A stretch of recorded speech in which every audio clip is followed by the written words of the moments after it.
नमस्कार। प्रस्तुत है हरियाणा राज्य की साप्ताहिक समाचार समीक्षा। लेखक है वरिष्ठ पत्रकार संजीव कुमार।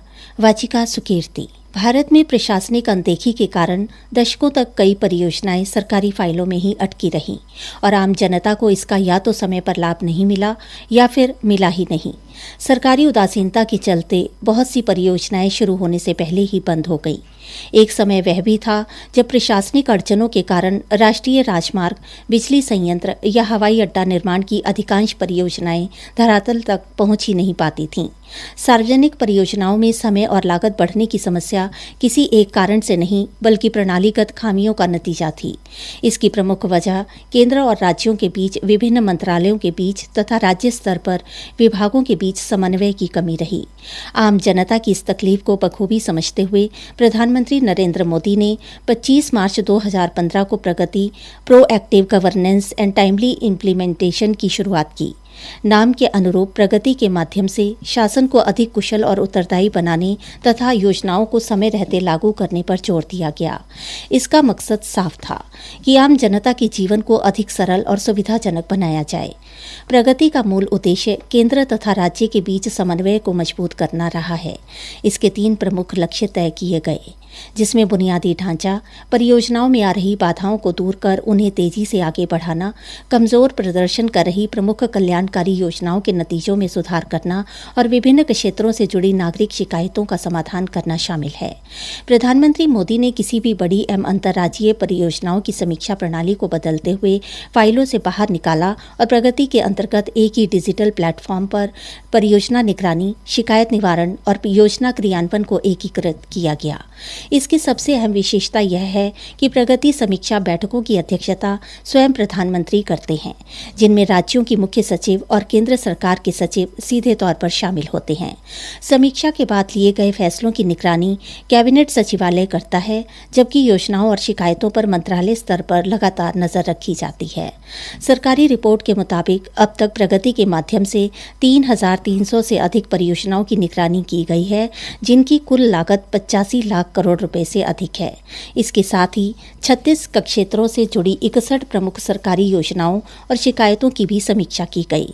कुल 7,735 मुद्दों में से 7,156 का समाधान किया जा चुका है। प्रगति का प्रभाव उन परियोजनाओं में सबसे स्पष्ट दिखता है जो वर्षों से अटकी हुई थी। जम्मू उधमपुर श्रीनगर बारामूला रेल लिंक परियोजना को वर्ष 1994 में मंजूरी मिली थी। 2015 से 2020 के बीच प्रगति समीक्षाओं के जरिए कई अड़चनों से मुक्त हुई। 272 किलोमीटर लंबी इस परियोजना, जिसमें 38 सुरंगें और 943 पुल शामिल हैं तथा दुनिया का सबसे ऊंचा रेलवे आर्च ब्रिज भी मौजूद है, को जून 2025 में चालू किया गया। अब तक प्रगति की 50 बैठकें हो चुकी हैं। प्रगति का डिजिटल गवर्नेंस मॉडल उन देशों के लिए उपयोगी सबक प्रदान करता है जो बुनियादी ढांचा क्रियान्वयन में सुधार और विकास के बेहतर परिणाम हासिल करना चाहते हैं। हरियाणा के संदर्भ में अगर प्रगति की बात की जाए तो हरियाणा में ऐसी कई परियोजनाओं को गति मिली है जो वर्षों से अटकी हुई थी। केंद्र तथा प्रदेश सरकार के बीच प्रगति के माध्यम से तालमेल बढ़ने से कई योजनाओं का लाभ आज प्रदेश की जनता उठा रही है। वेस्टर्न पेरिफेरल एक्सप्रेसवे परियोजना को 2006 में हरियाणा सरकार ने शुरू किया था। इस परियोजना पर निर्माण कार्य 1 दशक तक रुका रहा। इसे प्रगति प्लेटफॉर्म के तहत तेजी से पूरा किया गया और नवंबर 2018 में इसका उद्घाटन किया गया। हरियाणा के झज्जर जिले में भारत का सबसे बड़ा कैंसर अस्पताल भी प्रगति के माध्यम से ही पूरा हुआ है। आज इस अस्पताल में रोजाना सैकड़ों लोग इलाज करवा रहे हैं। हरियाणा उन राज्यों में से एक है जिसे प्रगति के तहत रिव्यू किए गए प्रोजेक्ट से जुड़े अंतर्राज्यीय पानी और बिजली शेयरिंग समझौतों से फायदा हुआ है। इसमें जम्मू कश्मीर में कुछ हाइड्रो इलेक्ट्रिक पावर प्रोजेक्ट शामिल हैं। हरियाणा में प्रधानमंत्री द्वारा प्रगति सिस्टम के तहत रिव्यू किए गए 53 पावर सेक्टर प्रोजेक्ट में से 43 चालू हो चुके हैं। केंद्र सरकार द्वारा प्रगति सिस्टम शुरू करने के बाद हरियाणा सरकार ने भी इस मामले में पहलकदमी की है।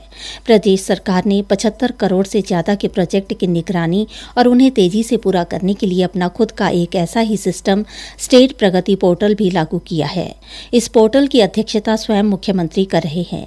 अब मुख्यमंत्री स्वयं पड़ोसी राज्यों के मुख्यमंत्रियों के साथ बैठकें करके अंतर्राज्यीय परियोजनाओं को तेज गति से निपटाने में लागू हुए हैं।